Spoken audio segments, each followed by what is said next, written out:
कहानी चतुर किसान। एक बार एक किसान एक बकरी, एक घास के गट्टर और एक शेर लिए नदी के किनारे खड़ा था। उसे नाव से नदी पार करनी थी, लेकिन नाव बहुत छोटी थी। वह एक साथ इन सबको नदी पार नहीं करा सकता था। अगर वह शेर को पहले ले जाता तो बकरी घास खा जाती। अगर वह घास के गट्टर को ले जाता तो शेर बकरी को खा जाता। इस परेशानी से थक हार कर वह निराश हो जमीन पर बैठ गया। बहुत सोचने के बाद अंत में उसे इस परेशानी से निकलने का समाधान मिल गया। उसने पहले बकरी को साथ में लिया और नदी के उस पार छोड़ आया। दूसरे चक्कर में वह शेर को नदी पर ले आया, लेकिन लौटते वक्त किसान वापस बकरी को नदी के इस पार ले आया। इस बार वह बकरी को इस पार छोड़कर उस पार घास की गट्टर को शेर के पास छोड़ आया। इस बार किसान खाली नाव लेकर गया और उस पार खरी बकरी को भी इस पर ले आया। इस तरह किसान ने अपनी सूझबूझ से बिना किसी नुकसान हुए नदी पार कर ली।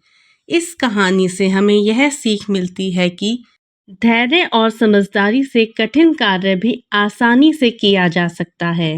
दोस्तों, अगर आपको ये कहानी अच्छी लगी हो तो प्लीज़ मेरे चैनल को सब्सक्राइब और वीडियो को एक लाइक ज़रूर करें। चलते हैं अपनी दूसरी कहानी की ओर, अहंकारी गुलाब की कहानी। एक बार की बात है, दूर एक रेगिस्तान में गुलाब का एक पौधा था जिसे अपने सुंदर रूप पर बहुत गर्व था। उसकी एकमात्र शिकायत यह थी कि वह एक बदसूरत कैक्टस के बगल में बढ़ रही थी। हर दिन सुंदर गुलाब कैक्टस का अपमान करता था और उसके रूप पर उसका मजाक उड़ाता था, जबकि कैक्टस चुप रहता था।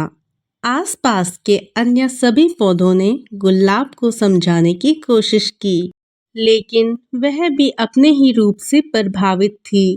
एक चिलचिलाती गर्मी में रेगिस्तान सूख गया और पौधों के लिए पानी नहीं बचा। गुलाब जल्दी मुरझाने लगा।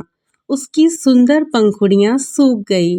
उसने अपना रसीला रंग खो दिया। एक दिन दोपहर में गुलाब ने ये नज़ारा देखा कि एक गोरिया कुछ पानी पीने के लिए अपनी चोंच को कैक्टस में डुबा रही थी। यह देखकर गुलाब के मन में कुछ संकोच आया।